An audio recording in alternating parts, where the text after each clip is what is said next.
大家好，欢迎收看《现代先学研究与科学训练法》第5集。今天来聊聊舌头。舌头是口腔底部向口腔内凸起的器官，由平滑肌组成，而其感受味觉和辅助进食作用。此外，人类的舌头还是语言的重要器官。人体全身上下最强韧有力的肌肉就是舌头。人体的舌头对于疾病有预测的功能，舌诊是中医诊断疾病的重要方法。舌通过经络与五脏相连，因此人体脏腑、气血、津液的虚实、疾病的深浅轻重变化都有可能客观地反映于舌象。通过舌诊可以了解脏腑的虚实和病邪的性质、轻重与变化。其中，舌质的变化主要反映脏腑的虚实和气血的盛衰，而舌苔的变化主要用来判断感受外邪的深浅、轻重以及胃气的盛衰。舌头在大脑的皮质、中脑、延髓与边缘系统皆有其对应的区域。因此，舌头在口腔位置会形成刺激讯号，影响大脑控制舌头的机制。例如，若舌头紧靠硬腭，副交感神经会降低，导致心跳与呼吸节奏会增快；而当舌头贴紧软腭时，则交感神经会降低，使得心跳与呼吸节奏降低，进入休息状态。也就是说，舌头在口腔的位置会影响人体全身，甚至舌头动作，无论是自动或非自动的力量，都会改变肺活量。当慢性病状产生时，肺部受限与肺活量的降低，也会弱化舌头的动作机能。舌头影响着下肢的运动神经系统。一项前瞻性的研究显示，当舌头放置在上颚时，膝盖的等速运动与大腿肌肉的表现皆获得大幅提升。舌头其实也有正确摆放的位置，而什么是正确的舌头位置？首先，我们来谈舌头位置错误的征兆与症状。舌头是一个非常有力量的肌肉，它影响身体许多部位。如果你有以下情形，就代表你的舌头位置可能不对。第一，用嘴巴呼吸；第二，牙齿的齿列不整齐；第三，吞咽异常。正常来说，吞咽时，舌头会像波浪一样将食物往咽喉送。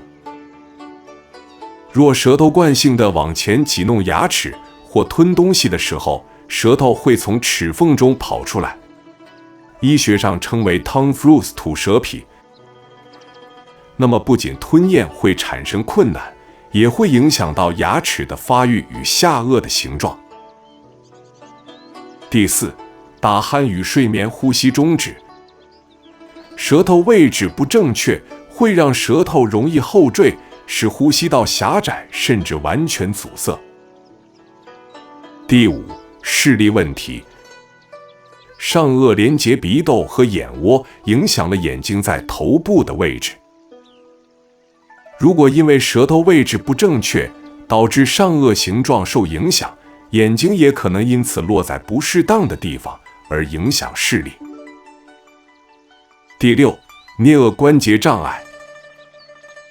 颞颌关节从解剖图来看，与舌头的肌肉筋膜互相牵连，因此当舌头运作失常时，咀嚼肌与颞颌肌也可能受到影响，反之亦然。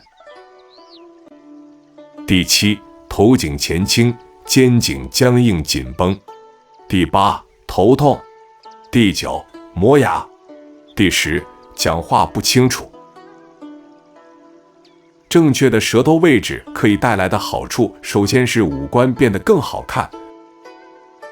在国外风行的 mewing， 其原理就是透过舌头顶上颚的运动，持续地对上颚骨做施压，联动地让脸部其他组织慢慢将上颚骨往前推，并让脸部肌筋膜回到最佳位置，令下巴线条与颧骨更立体有型。其次，让身体感觉更轻松，舌头贴齐上颚，能为头颈部提供良好的支撑。同时，舌头也是人体核心肌筋膜的首端，因此当舌头位置正确时，较容易稳定身体的核心与中轴。第三，呼吸更顺畅。舌头掌控着呼吸道的畅通度，尤其有打鼾与呼吸中止的人，更应该留意自身舌头的状态。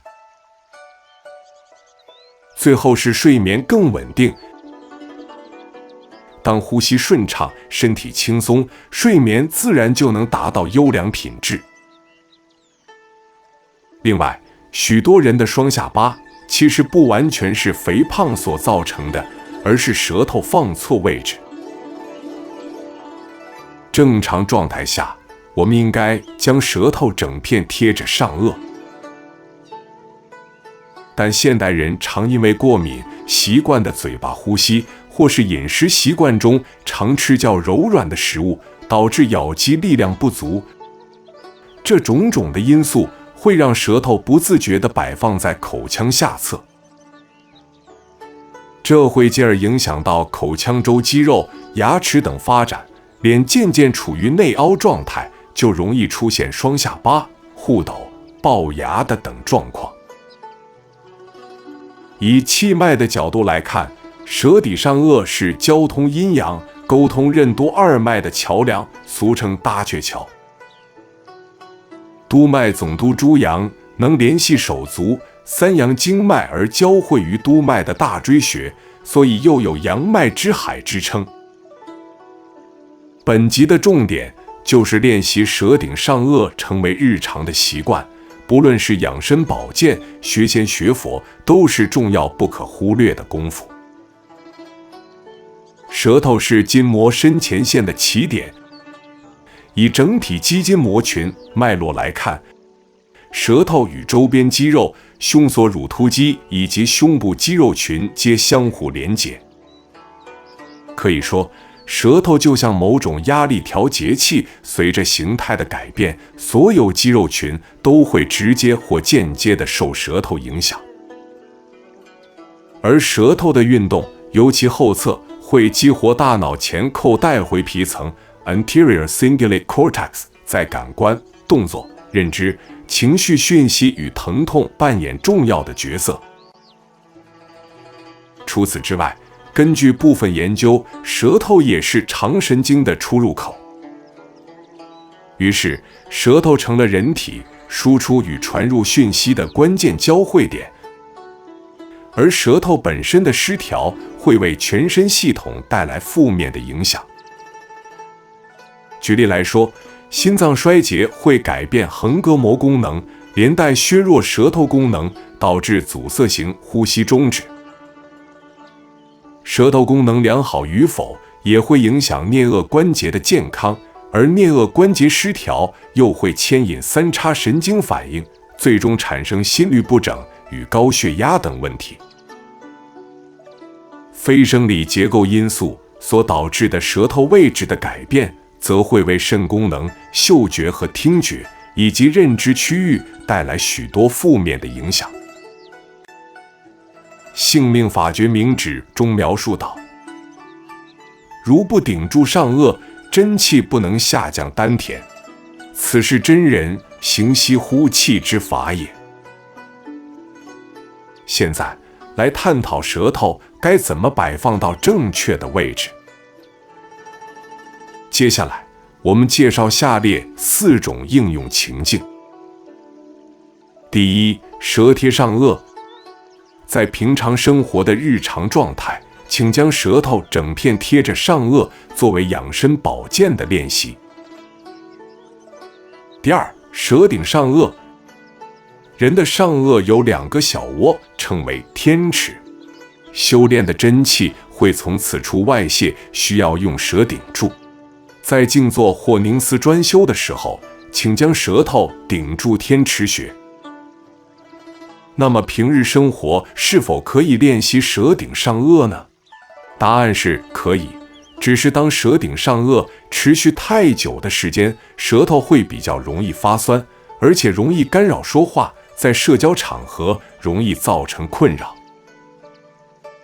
因此才建议在自行专修的时刻练习。第3，舌尖滑移。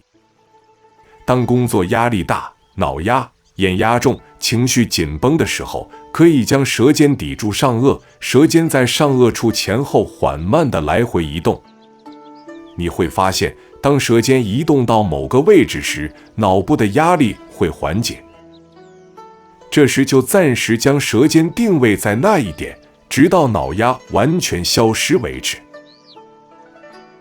第4，卷舌拉筋，就是将舌头尽力向喉咙后卷，拉动舌头的筋膜深前线，也可以帮助缓解头颈部位的压力。日常生活使用舌贴上颚，静坐冥想时用舌顶上颚，头颈压力大的时候使用舌尖滑移或卷舌拉筋。现在就可以实验看看。我们从东西方医学的角度以及气脉修炼的角度来探讨舌头摆放的位置，目的就是要让大家明白舌头在修仙功夫上的重要性与关键点，让大家在尘世中忙碌之余，也可以学习道法，应用在生活中，享受健康长寿、轻松减压的人生。今天我们就聊到这里，欢迎留言、分享与按赞，点击下方订阅，持续锁定关注唯意仙学修炼课程频道，愿天下英雄共长生。谢谢您的收看，我们下集再会。